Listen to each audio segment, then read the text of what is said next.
આપણે વેલણ લાપસી બનાવીશું। તો આ લાપસી બનાવવા માટે આપણે 1 વાટકો ઘઉંનો કરકરો લોટ લઈ લેશું। તો આપણે કરકરા લોટને લઈને તેમાં આપણે તેલનું મોણ આપવાનું છે।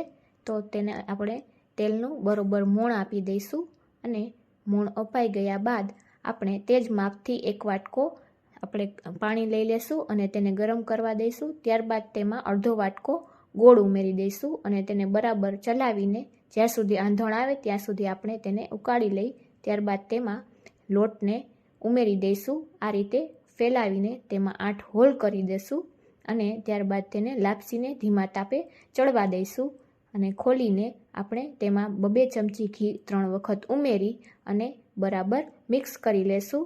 તો આ રીતે આપણી છૂટી લાપસી બનીને તૈયાર થઈ જશે અને ત્યારબાદ આપણે તેમાં કાજુ બદામના ટુકડા ઉમેરી